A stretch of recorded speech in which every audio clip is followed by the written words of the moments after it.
Hello guys, welcome to tech brainy. Guys, நான் ஒரு உண்மையை தெரிஞ்சுக்கணும்னு நினைக்கிறேன். உண்மையை சொல்ல போனோம் அப்படின்னா, ஏன்னா இப்போ இருக்கிற சுச்சுவேஷன்ல இப்போ ஒரு லாஸ்ட் 2-3 டேஸா என்னன்னா, எல்லா டெக் யூடியூபர்ஸும் Redmi K50i 5G அப்படிங்கிற இந்த ஸ்பெசிபிக் மாடலை பத்தி கண்டிப்பா அவங்க சேனல்ல போடுறானுங்க.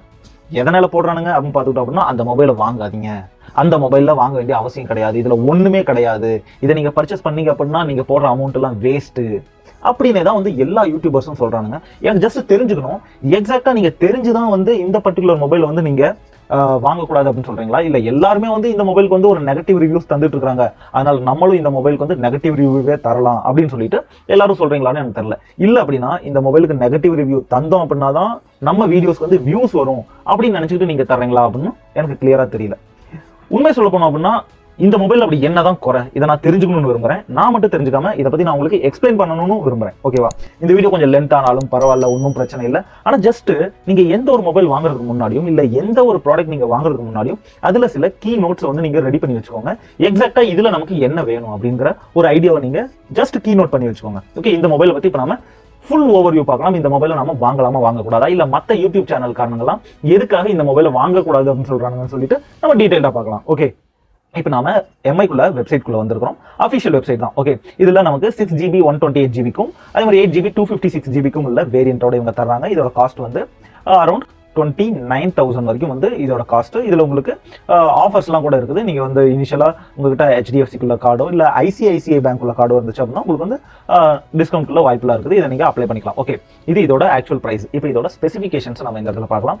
எக்ஸாக்டா இதோட ஸ்பெசிஃபிகேஷன் என்ன அப்படின்னு சொல்லிட்டு கைஸ், இதோட லுக் அண்ட் இன்டர்ஃபேஸ் நீங்க பாத்துக்கோங்க. இது இப்படிதான், இதோட பேக் சைடு இப்படிதான் இதோட லுக் இருக்கும். ஓகே, இந்த பர்டிகுலர் மொபைல் நல்ல டிசைன் தான். டிசைன்ல எல்லாம் குறைய சொல்ல முடியாது. டிசைன்ல குறை சொல்றவங்க அவங்க மொபைல்ல என்ன டிசைன் இருக்குது அப்படின்னு சொல்லிட்டு பாருங்க. ஓகே, டிசைன் ரொம்பவும் டீசென்டான டிசைன், அதுவும் இந்த பிரைஸ்க்கு.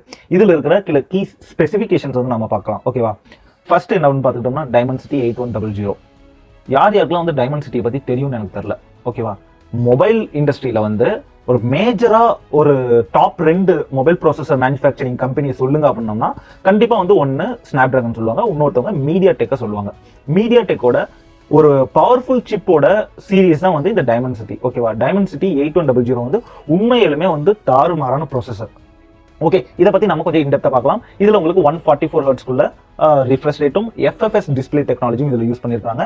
LCD விட slightly better. Okay, slightly better. ஆனா உங்களுக்கு அமோலோட் டிஸ்பிளே அளவுக்கு உங்களுக்கு ஒர்க் பண்ணுமா அப்படின்னு கேட்டீங்கன்னா கிடையாது. ஆனாலும் உங்களுக்கு வியூவிங் எக்ஸ்பீரியன்ஸும் கலர்ஃபுல் எக்ஸ்பீரியன்ஸும் இது ரொம்பவும் டீசென்டா தரும். இதுல குறை சொல்ல முடியாது. கேமராஸ் ஓகே, லிக்விட் கூலிங் இவங்க 2.0 யூஸ் பண்ணிருக்காங்க. UFS 3.1 5Gக்குள்ள சப்போர்ட் இருக்கு. 67 வாட்ஸ்க்குள்ள டர்போ சார்ஜிங். இதுல உங்களுக்கு டால்பி அட்மாஸ் பிளஸ் டால்பி விஷன்குள்ள சப்போர்ட்டும் இருக்கு. இதை நாம இப்ப கொஞ்சம் இன்டெப்தா நம்ம கிளியரா பார்க்கலாம். இதோட லுக் அண்ட் ஃபீல் இப்படிதான் இருக்கும். மேட் ஃபீலிங்ல இதோட பேக் கவர் தந்திருக்காங்க. இதை பத்தி நாம கொஞ்சம் இன்டெப்தா பார்க்கலாம். Antutu ஸ்கோர்லாம் இது அப்படியே தூக்கி வாரி தின்னு இருக்குது சொல்ல போனோம் அப்படின்னா. இந்த ரேஞ்சில் என்னென்ன மொபைல்ஸ் வருதோ அந்த மொபைல்ஸ் எல்லாத்தையுமே இது பீட் பண்ணிடுச்சு. ஓகே, இப்போ நம்ம இதோட ஸ்பெசிஃபிகேஷன்ஸை ஒன் பை ஒன்னா பார்க்கலாம். இந்த மொபைலோட லுக்கை பார்த்துக்கோங்க. இந்த லுக் எந்த அளவுக்கு நல்லா இருக்குது அப்படின்னு சொல்லிட்டு மேட் ஃபினிஷ், அதுவும் இல்லாமல் கலர் சேஞ்சிங் உள்ள ஃபினிஷும் இதில் தந்திருக்காங்க. எஸ்பெஷலா ப்ளூ கலர் வேரியன்ட்ல. ஓகே, அது உங்களுக்கு கலர் பூராமே சேஞ்ச் ஆகும் லைட்டுக்கு தகுந்த மாதிரி. Okay, well and good. இப்போ நம்ம இதோட ஸ்பெசிஃபிகேஷன்ஸ் பார்க்கலாம். டிஸ்பிளேவை பொறுத்த வரைக்கும் பார்த்துக்கிட்டீங்க அப்படின்னா 144 ஹெர்ட்ஸ்க்குள்ள ரிஃப்ரெஷ் ரேட். இதுல உங்களுக்கு liquid FFS display technology use பண்ணிருக்காங்க. இது LCDயோட ஸ்லைட்லி பெட்டர் டிஸ்பிளே அப்படின்னு சொல்றாங்க. உங்களுக்கு ஃபுல் HD பிளஸ்க்குள்ள ரெசல்யூஷனும் தந்திருக்காங்க. DCI P3 எத்தனையோ மொபைல்ல DCI P3க்குள்ள சப்போர்ட் இல்லை அப்படின்னு சொல்லிட்டுலாம் கவலைப்பட்ட காலம் போய் இப்போ டீசெண்டா மோஸ்ட்லி என்னென்ன மொபைல் வருதோ அந்த மொபைல் எல்லாத்துலயும் DCI P3க்குள்ள சப்போர்ட்டும் இவங்க இன்பில்ட்டா தர்றாங்க. DCI P3னா என்ன அப்படின்னு சொல்லிட்டு தெரியலனா நீங்க ஜஸ்ட் கூகுள்ல சர்ச் பண்ணிக்கோங்க. அதே மாதிரி உங்களுக்கு டச் சாம்பிளிங் ரேட் உங்களுக்கு 270, அதாவது என்ன 270 ஹெர்ட்ஸ்க்குள்ள டச் சாம்பிளிங் ரேட்டும் தந்திருக்காங்க. இதுல குறை சொல்றதுக்கு கிடையாது, ரொம்பவும் ஸ்மூத்தாவே இது ஒர்க் பண்ணுது. ஓகே, அது மட்டும் இல்லாம HDR10க்குள்ள சப்போர்ட். ஓகே, இது மட்டும் இல்லாம உங்களுக்கு டிஸ்பிளேவை பொறுத்த வரைக்கும் வேற என்ன நீங்க மேஜரா கன்சிடர் பண்ணணும் அப்படின்னு பாத்துக்கிட்டீங்கன்னா ப்ரொடெக்ஷன். ஓகேவா? எத்தனையோ மொபைல்ஸ் இருக்கு. ஓகேவா? அந்த மொபைல்ஸ் எல்லாம் அமோலோட்குள்ள டிஸ்பிளேவே தந்திருந்தாலும் அவங்க ப்ரொடெக்ஷன் அப்படிங்கிற ஒரு பாயிண்ட் வரும்போது அந்த இடத்துல ஏதாவது ஒன்று தந்து மழுப்பிடுறாங்க. ஓகே, இவன் ஓப்பனா Gorilla Glass 5க்குள்ள ப்ரொடெக்ஷன் தந்திருக்காங்க. விக்டர்ஸ்லாம் இதுல தர முடியாது. ஓகே, விக்டர்ஸ் ஹை எண்ட் போன்ல தான் யூஸ் பண்ணுவாங்க. இது மிட் ரேஞ்ச் போன் அப்படின்னே சொல்லலாம். இதுல உங்களுக்கு Gorilla Glassக்குள்ள 5 ப்ரொடெக்ஷன் தந்திருக்காங்க. டிசைன் நமக்கு தேவையில்லாதது. ரியர் கேமரா பொறுத்த வரைக்கும் பார்த்துக்கிட்டீங்க அப்படின்னா நான் ஆல்ரெடி சொல்லியிருந்தேன், ஒரு மொபைல் நீங்க வாங்குறீங்க அப்படின்னா அதுல இருக்கிற அப்பேச்சர் என்ன அப்படின்னு சொல்லிட்டு நீங்க ஜஸ்ட் ஃபோக்கஸ் பண்ணுங்க. f2.2 இல்ல 2.3 இல்ல 2.1 அப்படிங்கறத நீங்க ஜஸ்ட் கன்சிடர் பண்ணுங்க. எவ்வளவுக்கு எவ்வளவு கம்மியா இருக்குதோ அப்பேச்சர் அவ்வளவுக்கு அளவு பெட்டரான கேமரா அப்படிங்கிற ஒரு தாட்டை மட்டும் உங்க மைண்ட்ல வச்சுக்கோங்க. ஓகேவா? ஏன்னா அப்பேச்சரை எந்த அளவுக்கு குறைக்கிறாங்களோ அந்த அளவுக்கு வந்து இமேஜோட குவாலிட்டி வந்து நல்லா இருக்கும். இதை நல்லா ஞாபகம் வச்சுக்கோங்க. இவங்க வந்து அப்பேச்சர் வந்து f1.8 தந்திருக்காங்க, 1.7 கூட தந்துருக்கலாம், ஆனா அதெல்லாம் வந்து ஹை எண்ட் டிவைஸ்ல தருவாங்க. ஓகே, ஒன்றும் பிரச்சனை இல்லை, இது ரொம்ப டீசெண்டா ஒர்க் ஆகுது. கேமராவை பத்தி எவன்லாம் கழுவி ஊத்திட்டு இருந்தாங்களோ இந்த விலைக்கு இந்த பிக்சர் குவாலிட்டி தான் வந்து பெஸ்ட். சொல்ல போனோம் அப்படின்னா பெஸ்ட் அப்படின்னா வந்து டீசென்ட். ஓகே, உங்களுக்கு பெட்டரான ஒரு கேமரா எக்ஸ்பீரியன்ஸ் வேணும் அப்படின்னா அது நீங்க DSLR வாங்கிட்டு போயிடலாம். அப்படி இல்லை அப்படின்னா நீங்க ஐபோன் பக்கம் போங்க, நீங்க குறையே சொல்ல முடியாது. அப்படி இல்லையா நீங்க கூகுளோட பிக்சல் போன்ஸ் போய் வாங்கிக்கோங்க. ஓகே, அந்த போன் அதிகமான விலையா இருந்தாலும் அதுல உங்களுக்கு என்ன கன்றாவதி தந்திருந்தாலும் கேமராவோட எக்ஸ்பீரியன்ஸும் யூசர் எக்ஸ்பீரியன்ஸும் பிக்சல் போன்ல பெஸ்டா இருக்கும். பிக்சல் போன் பக்கம் போங்க. ஓகே, இந்த போனை வந்து பர்ஃபார்மன்ஸ் பேசிஸ்ல வந்து கிரியேட் பண்ணிருக்காங்க அப்படின்னா நீங்க கேமரா வச்சுலாம் ஜட்ஜ் பண்ண முடியாது. கேமரா வந்து டீசென்ட்டா ஒர்க் பண்ணுது. ஓகே, அவ்வளவுதான். மற்றபடி உங்களுக்கு இந்த கேமரால இருக்கிற சில ஸ்பெசிபிக் கீ ஃபீச்சர்ஸ்லாம் வந்து தந்திருக்காங்க. என்ன ஏதுன்னு சொல்லி நீங்க பார்க்கலாம். ஃப்ரண்ட்ல வந்து உங்களுக்கு 16 மெகா பிக்சலுக்குள்ள ஃப்ரண்ட் கேமரா, உங்களுக்கு f2.45 அப்பேச்சர் தந்திருக்காங்க. அதான் சொன்னேனே, எந்த அளவுக்கு வந்து அப்பேச்சர் கம்மியாகுதோ அந்த அளவுக்கு வந்து உங்களுக்கு பெட்டரான இமேஜ் குவாலிட்டி. ஒரு மொபைல்ல ரொம்ப முக்கியமான என்னன்னு பார்த்துக்கிட்டோம்னா அதோட ப்ராசஸரும் பேட்டரியும் தான். ஓகே, நல்லா ஞாபகம் வச்சுக்கோங்க. அதோட இன்னொன்று முக்கியம் என்னன்னு பார்த்துக்கிட்டோம்னா ஆப்ரேட்டிங் சிஸ்டம் OS வந்து ரொம்ப முக்கியம் அப்படின்னு சொல்லுவாங்க. ஆனா இந்த மொபைல்ல என்ன ப்ராசஸர் யூஸ் பண்ணியிருக்காங்க அப்படிங்கறத நீங்க ஜஸ்ட் தெரிஞ்சுக்கணும். டைமண்ட்சிட்டி மீடியாடெக்கோட டைமண்ட்சிட்டி 8100. இந்த பிரைஸ் செக்மெண்ட்ல என்னென்ன மொபைல்ஸ் ரிலீஸ் ஆகுதோ அந்த மொபைல்ஸ் எல்லா மொபைல்ஸோடையும் நீங்க இந்த பர்டிகுலர் ப்ராசஸரை நீங்க கம்பேர் பண்ணுங்க. ஓகே, ஸ்னாப் டிராகனை பொறுத்த வரைக்கும் பார்த்துக்கிட்டீங்க அப்படின்னா இந்த பிரைஸ் ரேஞ்சில் வந்து 870க்குள்ள ப்ராசஸர் வந்து அவைலபிளா இருக்கு. 870 தான் வந்து இந்த பிரைஸ் ரேஞ்சில் வந்து எல்லாருமே விற்கிறாங்க. இப்போ இந்த ப்ராசஸரையும் நம்ம 870யும் நம்ம கம்பேர் பண்ணலாம். நான் கம்பேர் பண்ணணும்னு நினைக்கிறேன் நான். ஓகே ஓகே இதுல இருக்கிற டிஃபரன்சஸ் நான் தெரிஞ்சுக்கணும்னு நினைக்கிறேன். எல்லா வாய்க்கிலேயே பேசுறானுங்கல்ல, இல்ல இதுதான் வேணும் அதுதான் வேணும், இந்த ஃபோன் சரியில்லை அப்படின்னு சொல்லிட்டு இந்த ஃபோன் வந்து பர்ஃபார்மன்ஸ் பேசிஸ்ல வந்து உருவாக்கியிருக்காங்க அப்படின்னா இதுல அப்படி என்னென்ன இருக்குது அப்படின்னு சொல்லிட்டு பாருங்க. CPU பர்ஃபார்மன்ஸ்ல எவ்வளவுன்னு பார்த்துக்கோங்க, 81%. ஓகேவா? அதே மாதிரி பேட்டரியில 93, கேமிங் பர்ஃபார்மன்ஸ்ல 91, அதே மாதிரி சிப்செட் குள்ள ஸ்கோர்ல வந்து இது 87. எல்லாத்துலயுமே வந்து 870யோட ஹையரா இருக்கு. ஓகேவா? ஸ்னாப்டிராகன் 870யோட ஹையரான பர்ஃபார்மன்ஸ் வந்து தருது. இதெல்லாமே வந்து கொஞ்சம் கீ ஸ்பெசிஃபிகேஷன் ப்ரோஸ் அப்படின்னு வச்சுக்கோங்க. நல்லா ஞாபகத்தில் வச்சுக்கோங்க. நீங்க இன்டெல் அப்படி இல்லை அப்படின்னா நீங்க AMD வந்து கம்பேர் பண்ணீங்க அப்படின்னா இல்லை, இன்டெல் வந்து எப்பவுமே கேமிங்க்கு வந்து பெஸ்ட் அப்படின்பாங்க. என்ன காரணம்? ஏன்னா கேமிங்க்கு வந்து சிங்கிள் கோருக்குள்ள ப்ராசஸிங் ஸ்பீடு தான் வந்து ரொம்ப முக்கியம்.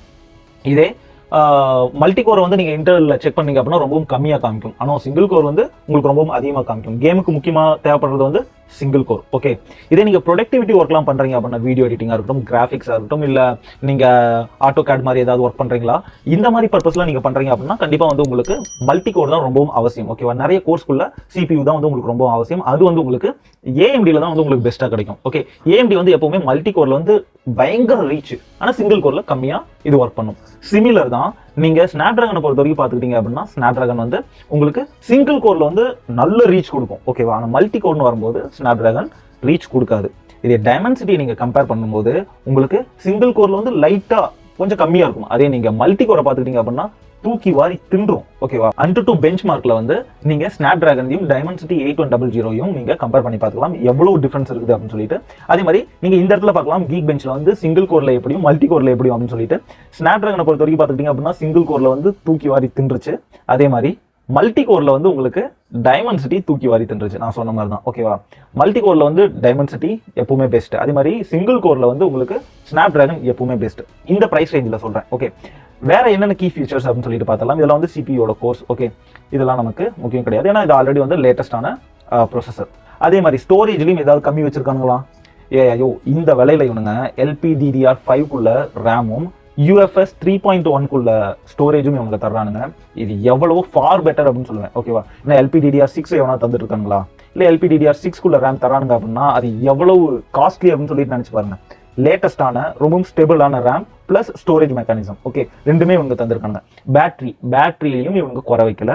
5000 mAh பேட்டரி, அதுவும் 67 வாட்ஸ்க்குள்ள டர்போ சார்ஜிங்கோட தந்திருக்கானுங்க. ஒரு முக்கியமான பாயிண்ட் என்னன்னா இவனுங்க சார்ஜரை பாக்ஸ்குள்ளேயே இன்பில்ட்டா தர்றானுங்க. ஓகேவா? இப்ப இருக்கிற சிச்சுவேஷனுக்கு நிறைய பிராண்ட்ஸ் வந்து என்னன்னா சார்ஜரை அவாய்ட் பண்றானுங்க, நத்திங் ஃபோன் மாதிரி. ஓகே, இவங்க சார்ஜரையும் இன்க்ளூட் பண்ணி தர்றானுங்க. கூலிங் சிஸ்டத்தை பொறுத்த வரைக்கும் பார்த்துட்டோம் அப்படின்னா லிக்விட் கூலிங் டெக்னாலஜி 2.0. இதுல வந்து கிராஃபைட்குள்ள 7 லேயர்ஸ் வந்து யூஸ் பண்ணிருக்காங்க. உங்களுக்கு கேமிங் விளையாடும் போதோ இல்ல நீங்க ஹை பர்ஃபார்மன்ஸ்குள்ள ஏதாவது ஒரு டாஸ்க் பண்ற போதோ உங்களுக்கு வந்து ஹீட்டிங் அவ்வளவு சீக்கிரத்துல வந்து ஃபீல் ஆகாது. செக்யூரிட்டி இதெல்லாம் வந்து டிஃபால்ட் தான். எனக்கு வந்து எப்பவுமே சைட் மவுண்டட் ஃபிங்கர் பிரிண்ட் தான் தருவானுங்க. என்னதான் அழுது புரண்டாலும் இதுதான் தருவானுங்க. Face unlock. ஓகே, கனெக்டிவிட்டிக்கு வருவோம். ஆல்ரெடி வந்து நான் உங்களுக்கு சொன்னதுதான், ஜியோ வந்து இந்த பர்டிகுலர் மொபைல் வச்சு தான் டெஸ்ட் பண்ணியிருக்காங்க. அவங்க வந்து சக்ஸஸ் ஆனதாகவும் நியூஸும் அனௌன்ஸ் பண்ணியிருக்காங்க. அப்படி இந்த மொபைலில் என்னென்ன பேண்ட்ஸ் இருக்கு அப்படின்னு சொல்லிட்டு நீங்கள் செக் பண்ணிக்கோங்க. இந்த மொபைல் வந்து கன்ஃபார்மாக ஜியோவோட 5G டெக்னாலஜியில் சப்போர்ட் ஆகும். ஓகே, இதுதான் வந்து ஃபர்ஸ்ட் மொபைல் ஜியோ செக் பண்ணிட்டு ஓப்பன்லி அவங்க சொல்லியிருக்கிறது என்னன்னா, இந்த மொபைல் நாங்கள் டெஸ்ட் பண்ணியிருக்கோம், 5G ஸ்பீட் வந்து நல்லா ஒர்க் ஆகுது, எந்த ஒரு இஷ்யூ இல்லை அப்படின்னு சொல்லிட்டு ஓப்பனாக சொன்னது வந்து என்னன்னா இந்த மொபைலை பேஸ் பண்ணி தான். அதுவும் இதில் என்னென்ன பேண்ட்ஸ் இருக்குது அப்படிங்கிறத நீங்கள் நல்லா கிளியராக பார்த்துக்கோங்க. ஒருவேளை நீங்கள் ஃபியூச்சரில் ஏதாவது மொபைல் வாங்குற மாதிரி இருந்துச்சு அப்படின்னாலும் இந்த பேண்ட்ஸ் எல்லாம் இருக்குதா என்னன்னு சொல்லிட்டு ஒருக்க நீங்கள் செக் பண்ணணும். ஓகே, அதுக்கப்புறம் இதில் உங்களுக்கு 4x4 மீமோக்குள்ள சப்போர்ட்டும் உங்களுக்கு இருக்கு. எல்லாமே டாப் நாச். ஓகேவா, எல்லாமே டாப் நாச். வயர்லெஸ் டெக்னாலஜி பொறுத்த வரைக்கும் பார்த்துக்கிட்டோம் அப்படின்னா ப்ளூடூத் 5.3 சப்போர்ட், அதே மாதிரி வைஃபை 6 சப்போர்ட் தந்திருக்காங்க. வைப்ரேஷன் மோட்டார் பொறுத்த வரைக்கும் பார்த்துக்கிட்டோம் அப்படின்னா எக்ஸ் ஆக்சிஸ் லீனியர் மோட்டார். எவன் என்ன சொன்னாலும் சரி, ஓகேவா, X axis Z axis linear motor பத்தி எத்தனை பேருக்கு தெரியும்னு எனக்கு தெரியல அப்படின்னா வந்து நீங்க கூகுள்ல சர்ச் பண்ணுங்க. எக்ஸ் ஆக்சிஸ்க்கும் Z ஆக்சிஸ்க்கும் வந்து டிஃபரன்ஸ் என்னன்னா டைரக்ஷன் மட்டும் தான் டிஃபரன்ஸ். ஓகேவா, பெஸ்ட்டான உங்களுக்கு ஒரு ஹாப்டிக் ஃபீட்பேக் வேணும் அப்படின்னா நீங்க எக்ஸ் ஆக்சிஸ் அப்படி இல்லை அப்படின்னா Z ஆக்சிஸ் கிட்ட தான் போவீங்க. ஓகேவா, இது வந்து நல்ல ஒரு ஹாப்டிக் ஃபீட்பேக் உங்களுக்கு தரும். Z ஆக்சிஸை எவனும் குறையெல்லாம் சொல்லக்கூடாது. ஓகேவா, பெஸ்ட்டான ஒரு லீனியர் மோட்டார் தான். ஓகே, நேவிகேஷன்ஸை பொறுத்த வரைக்கும் பார்த்துட்டோம் அப்படின்னா கலீலியோவும் தந்திருக்காங்க. வேற என்ன வேணும், என்னென்ன தேவையான நேவிகேஷன்ஸோ அது எல்லாமே தந்திருக்காங்க. அதே மாதிரி உங்களுக்கு ஆடியோ வீடியோவில் என்னென்ன பெஸ்ட்டான சப்போர்ட்டோ அதெல்லாம் தந்திருக்காங்க. சென்சர்ஸை பொறுத்த வரைக்கும் பார்த்துக்கிட்டீங்க அப்படின்னா உங்களுக்கு தேவையான எல்லா சென்சர்ஸும் தந்திருக்காங்க. ஏதாவது ஒரு மிஸ்ஸிங் சென்சர்ஸ் இருந்துச்சு அப்படின்னா சொல்லுங்க. மேஜராக வந்து பாயிண்ட் அவுட் பண்ணுற மாதிரி கிடையாது. எல்லா சென்சர்ஸுமே வந்து இதில் இன்க்ளூட் பண்ணியிருக்காங்க. நான் சொன்ன மாதிரி ஒன்னே ஒன்று என்னன்னா நமக்கு அடிக்குது அப்படின்னு பார்த்துக்கிட்டோம்னா அது வந்து ஆப்ரேட்டிங் சிஸ்டம். ஓகே, MIUI 13 வந்து Android 12 ரன் ஆகுது அப்படின்னு சொல்றாங்க. ரன் ஆகுது. அது மட்டும் இல்லாமல் இதில் குறை சொல்ற மாதிரி இல்லை. MIUI வந்து இவங்க எந்த அளவுக்கு வந்து ஆப்டிமைஸ் பண்ண முடியுமோ அந்த அளவுக்கு ஸ்மூத்தாக வந்து இவங்க இதை ஆப்டிமைஸ் பண்ணியிருக்காங்க. எந்த ஒரு கிளிச்சோ, எந்த ஒரு ஸ்லோனஸோ, எந்த ஒரு லேகினஸோ எதுவுமே தெரியல. ரொம்பவும் ஸ்மூத்தாக வந்து இந்த பர்டிகுலர் ஆப்ரேட்டிங் சிஸ்டம் வந்து ஒர்க் ஆகுது. ரேமாக இருக்கட்டும் இல்லை ப்ரொசஸரோட ஸ்பீடாக இருக்கட்டும் எல்லாமே வந்து ரொம்ப கம்பைன்ட் ஆகி அந்த அளவுக்கு சூப்பராக ஒர்க் ஆகிட்டு இருக்கு. இது வந்து டைப் சிக்குள்ள சார்ஜிங்குள்ள சப்போர்ட் பண்ணுது. ஓகேவா, மற்ற எல்லாமே வந்து உங்களுக்கு பாக்ஸில் வந்து இன்க்ளூடடாக இருக்கு. இதை விட ஒரு மொபைலில் என்ன வேணும்? ஓகே, இந்த மொபைலில் உங்களுக்கு தேவையான எல்லா ஃபியூச்சர்ஸுமே இருக்கு. அப்படி இருக்கும்போது இதை விட ஒரு மொபைலில் வேற என்ன வேணும்? ஒன்னே ஒன்று, யார் எதை கேட்டாலும் அது அமோலெட்குள்ள டிஸ்பிளே இல்லை. சாமிங்களா, ஃபர்ஸ்ட் நீங்க இந்த டிஸ்பிளே வாங்கி யூஸ் பண்ணி பாருங்க. ஓகே, டிஃபரன்ஸ் தெரியாது. இப்போ இருக்கிற சிச்சுவேஷன்ல இல்ல நீங்க ஓலெட்குள்ள டிஸ்பிளே வாங்கினாலோ இல்லை நீங்க அமோலெட்குள்ள டிஸ்பிளே வாங்கினாலோ எல்லாமே வந்து உங்களுக்கு similar kind of viewing experience தான் கிடைக்கும். நீங்க மேஜரான டிஃபரன்ஸ் எல்லாம் வந்து நீங்க கண்டுபிடிக்க முடியாது.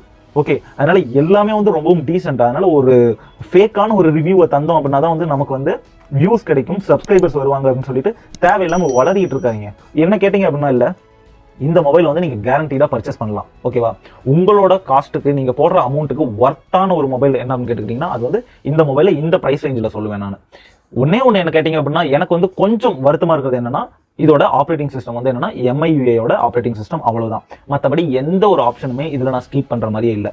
எல்லாமே உங்களுக்கு பெஸ்ட்டாக தான் இருக்காங்க. இதை தாங்க நான் இந்த வீடியோவில் உங்களுக்கு சொல்லணும்னு நினைச்சேன். ஓகேவா, இந்த வீடியோ ஓரளவுக்குனாச்சும் உங்களுக்கு யூஸ்ஃபுல்லா இருந்துச்சு அப்படின்னாலும் ரொம்பவும் சந்தோஷம். ஓகேவா, ஏன்னா என்னால் முடிஞ்ச அளவுக்கு இந்த பர்டிகுலர் மொபைல்ல என்ன இருக்குது அப்படிங்கறத நான் உங்களுக்கு கிளியரா எக்ஸ்பிளைன் பண்ணிட்டேன். ஓகே, அவ்வளவுதான் கைஸ். நம்ம வேற ஒரு வீடியோல வேற ஒரு டாபிக்ல மறுபடியும் பார்க்கலாம். பாய்.